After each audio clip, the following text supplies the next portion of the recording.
guys, my name is Becca and welcome back to another recently read and currently reading video. This is for the Owl's Magical Readathon.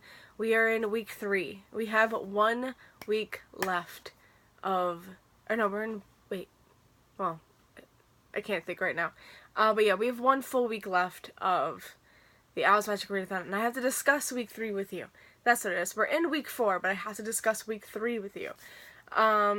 And go over what I read and what I'm currently reading. And what I plan to continue reading for the rest of the week. So, oh my god. I started off the week by picking up Jack of Hearts and Other Parts by Elsie Rosen. This would have completed my Muggle Studies Owl to read a contemporary, so this would have been perfect. But I got like about 50 pages in, and even though I was really enjoying it, and I was really liking the sex positivity of it, I just wasn't in the mood for it. Like, I'm in the mood to read a contemporary, but I wasn't in the mood to read this contemporary.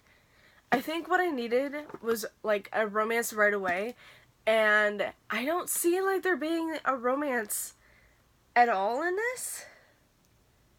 I don't know. I mean, there could be. But I needed one that I knew was going to have a romance, and I just wanted to, like, suck into a nice, beautiful romance, and that's what I wanted, and this wasn't going to give me that, and I had to put it down. I do want to pick it up, sometime in the future, but it's not going to be right away, and I think I'm just going to end up returning it to the library. I just hit myself in the face with it. But yeah, I was enjoying the first 50 pages, but it just wasn't something I was in the mood to read right now, and I had already read contemporaries for my Muggle Studies. Technically, I read The Deal and The Mistake the very beginning of the month, so really, I completed my Muggle Studies. Those are books 1 and 2 in the Off-Campus series, which is a smutty new adult contemporary series. And yeah, I read those and I really loved those. Also, I'm reading currently, which is what I needed. I'm reading The Swedish Prince, I think it's what it's called. It's by Karina Hale, or Hallie Hale. I say Karina Hale. I'm not entirely sure if that's how you're supposed to say it, but it's H-A-L-L-E. Hallie Hale? I have no idea. I say Hale. I read A Nordic King by her, what was it, late last year, and I really loved it. I also read Smut by her, like, so many years ago, and I think it was, like, her first I think it was her debut, maybe not, but it was one of her first, and I remember picking it up because I was really intrigued by the premise, though I remember nothing of it now. I just saw the title, saw the cover, and was like, I read that, and I liked that a lot. And I just know I love her writing and her characters, and so I'm reading The Swedish Prince now, which is pretty much like the second in the, in that, like, series. Like, The Nordic King was the first one, kind of, pretty much. It's a companion series. I shouldn't really be talking about this because it is a currently reading, but it's working for that. But yeah, I'm really enjoying that. I'm like 22% in for that, and I'm really liking it, so it's what I needed. Okay, so for the books that I finished Connections in Death by J.D. Robb. Yeah, I picked this up after Jack of Hearts. I think one of the reasons why I had to put that down was because I knew I wanted to get to this so bad. This is book number 48 in the series. I did look this up. I was so sick and tired of being like, is this number 46, 47? Is this like number 50 yet? Where are we in the series? I don't remember. I just know that this is the newest one, and I'm caught up. It's number 48, and it was amazing. I loved this so much. We follow, of course, our gang, Eve, Rorik, Peabody, Feeney, all of them. We follow the entire NYPSD, and, so in the beginning, we meet a new character. Her name is Rochelle, and she is attached, or she's, recently started dating a friend of Eve's and Rorik's. His name is Crack, and I love him. And she recently started dating him, and Rorik is actually knows of her, and he knows that she is been sort of working with one of his personal projects, because Rurik is rich and pretty much owns the world. And it's a personal project that he built, and that he is, it's kind of like a shelter for, sorry, I just got a text. Oh no. I'm worried. It's sort of like a shelter,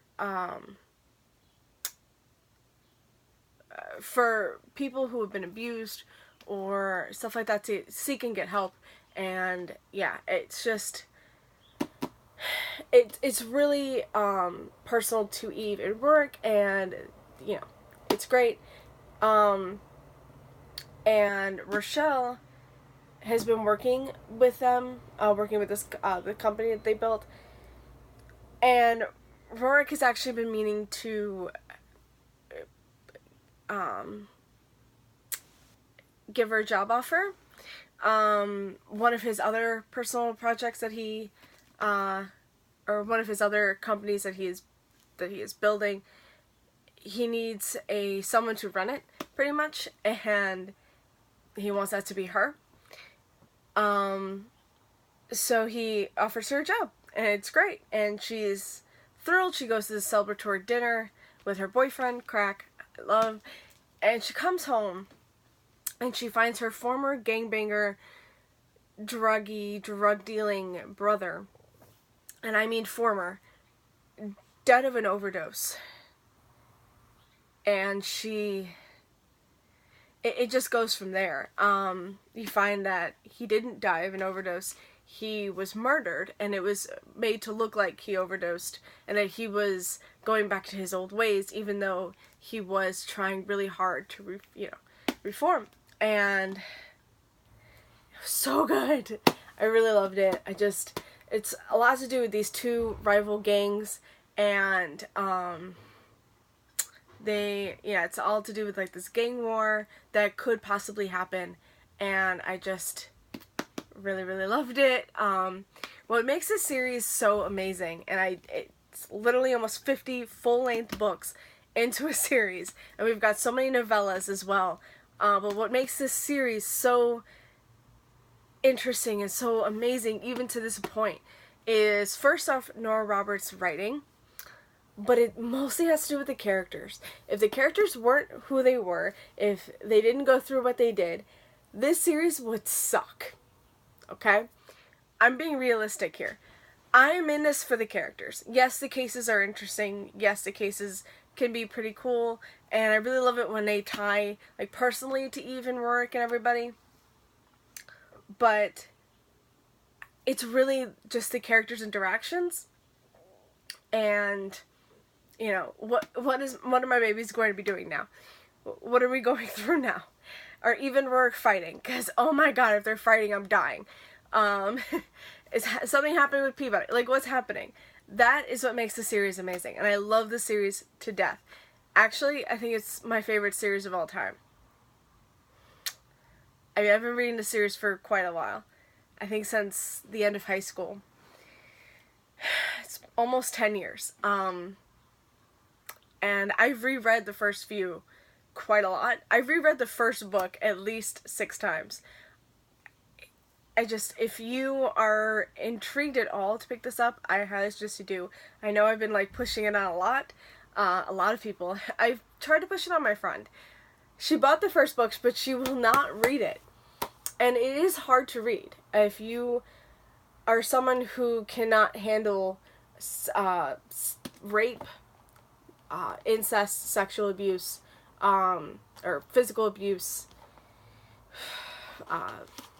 emotional abuse, cussing, murder, death, pretty much anything that you could think of is going to be in this. Think of this as SVU, but set in the future. Yeah, that's what this is. And that's what it's always compared to. This is literally SVU, but set in the future. And right now we're in 2060. So that's why this is great for my divination owl set in the future. So yeah, completed that one. And the only other owl I completed was my arithmancy owl, um, which was to read a book written by two authors, or two or more authors. So I was going to read Unearthed by Amy Kaufman and Megan Spooner, but I decided I didn't want to, and I picked up an Avatar comic.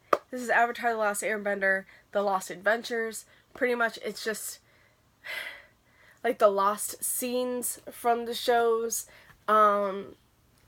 It spans over all 3 seasons, and there's just certain scenes that could be in this, like stupid ones, really good ones. Like there are a couple that are almost like an episode, but then there are some that are literally like a page, and that's just like a tiny scene that could have been an episode and wasn't. So it's all in comic book form. I know there are 2. I can only think of one though that is really oh yeah. So there are 2, and these are almost like episodes in this, or they're long enough to be an episode pretty much. So one was when Zuko and Mai got together, like how they finally started dating and got together, which, thank you. I was really missing that. They reference themselves each having a crush on each other when they were kids, and then it literally was like, boom, we're dating. Didn't get to see how they started dating, what happened. It was like months later, and they were just kissing each other. And I'm like, that's great. I love them. I really do. Like, I'm one of the ones, I think, that really love Mai and Zuko together so much. Yes, Katara and Zuko make sense. They do. But I just really love Mai and Zuko so much. So I really like to see that, because I was missing that. And then the other one was when Aang was critically hurt and just about dead. I think at the end of season 2, going into book 3. When, what's it called? When he is like unconscious, and it's how, they, Sokka and Katara and everybody, how they met up with, Sokka and Katara's dad, how they got the Fire Nation ship, how, like what happened in between Aang getting really hurt and then Aang waking up like months later. So it was really nice to see that little transition scene, because that was something I was missing as well. And just like, we were told what happened, but it was nice to be like, okay, now we get to finally see what happens. And I really like this. I give this 4 stars. By the way, if you didn't already know, Avatar: The Last Airbender is created by Brian Konietzko and Michael Dante DiMartino, yeah. I just really love the anime. I'm really glad to read this. I almost didn't read this. I almost just went right into the first, I think it was The Promise, and just going into that series arc, pretty much. It's like 3 comics, that make up that little series. And I was just gonna go into that, but when I saw this, I was like, should I just do it? And I did, and I was really happy. So that's done. Oh, here we go. Oh, another one I really liked, which was like the very end, and it was, okay, so here's some of the scenes.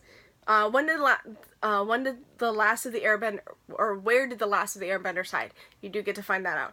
When was Zuko and Mai's first kiss? That was really nice to see. Who would win an earthbending showdown? Toph or King Bumi? I really like seeing that. And why did the Earth King decide to travel the world in disguise? That's another one that it's like, it was told that he was doing it, but it's like, why? Why did he decide? What happened in that like little transition? But yeah, I just really like this, and I'm glad I actually picked this up. I was really happy. So yeah, this is for my other arithmancy. Oh, okay. So I only have a couple owls left. I have such a hard time saying owl. I don't know why. So really, I only have 2 left, and that is, shoot. what are they called? Astronomy, which is to read a book with star in the title, and that is The Way of the Stars. I have this for by Kay Ingram, this for that. And oh my god, what is the first? What is the first one? It's got something to do with ruins, right? Oh my god. What is wrong with me? Oh my god, what is wrong? Is it here? I don't even know. It's probably not this one. No, it's not this one. What is wrong? I cannot think of the first owl.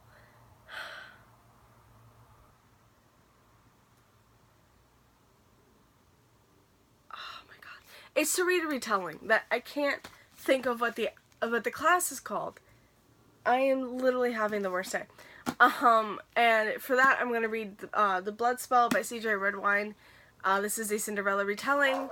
It's got fae, and yeah, there's just so much. It's a lot of magic and everything in this. This is the fourth and final book in the Ravenspire series. I love this series so much, and I'm really excited to get into this one. So, I haven't picked this one up yet, but I do plan on doing that very soon. I have picked this one up. This one, I am only 15 pages in on chapter 2. So, yeah. I haven't gotten that far. I literally just started it today at work, and that's all I got.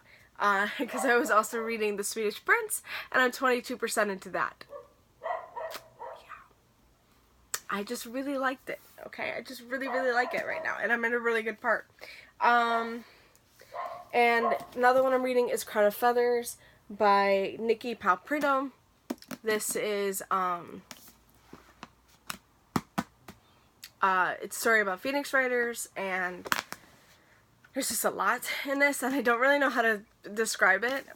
But it's really about two sisters who are Phoenix Writers, or who have always dreamed about becoming Phoenix Writers, and Phoenix eggs are really hard to come by because there was a war 16 years ago that pretty much wiped out all the Phoenix Writers, and the ones who were not wiped out, who got away, are living in secret, and they're doing their best to find Phoenix eggs or breed Phoenix eggs so they can get more Phoenixes, and Phoenix Writers. But yeah, there's also other perspectives, which I'll talk about when I finish it, but I am literally so close to finishing it. I have this much left. I'm on page 368, chapter 36. I'm almost done. I'm listening to this on audiobook, which is why it's just taking me just a little bit, because I can go days without listening to an audiobook. It happens. There's a day where I can listen to an audiobook all day, then there's a day where I can't listen at all. So, yeah, but I'm really, really enjoying this, and I cannot wait to finish this. And I don't know, I think this is going to be a series. It has to be. Like, I think it has to be. So, it's going to be really tough to see how this ends, but I'm really enjoying this so far. Okay, so I did a little screw up. I started The Dream Hunter by Shirley Kenyon because for some freaking reason I had a feeling this was the next one I was supposed to go into. No, this one was Dark Side of the Moon. Now, the only good thing is I only got like, what, 10, 15 pages into this before falling asleep last night. So I'm just going to pick this one up. Yeah, here's the thing. I haven't picked up any of these four that I was supposed to. I'm like so upset right now because I haven't picked up any of these. And I really, really need to. Wait, did I read this? I don't remember. No, there's no way I read this, because, yeah. There's no way I read this. I mean, I read this a long time ago, but I didn't read this recently. So, yeah, I still have to read these four, along with reading these two, and finishing up this one. Also, this one was for my Owl of Transfiguration, reading a book with red on the cover. So I still have 3 owls to finish. This one's just about done, so it's not that, worrisome. And I have a full 7 days to read these two. My biggest worry is these, because I really wanted to get through these today, and I don't think that's going to happen. Or not today, this month. I don't think that's going to happen. I'm going to try. I still have 7 days, and I can read one of these while I'm reading another, but I'm like, you know, I still have a lot to read. So we'll see. If I can just get through this one, I'll save these 3 for next month. But I was really liking, you know, how I was going, and I was reading like 3 or 4 a month. So we'll see if I can get through that. Alright, so yeah, that's it for me today, guys. Thank you so much for watching. I hope you enjoyed this video, and I will see you again with my wrap-up. Yeah, or maybe I should just do another recently read Owl's Magic Readathon, like to wrap up the books I actually finished, and then go into an actual wrap-up for, you know, for the full month. So, probably end up doing that. But yeah, that's it for me today, guys. Thank you so much for watching, and I will see you again with another video very soon. Bye. Happy reading.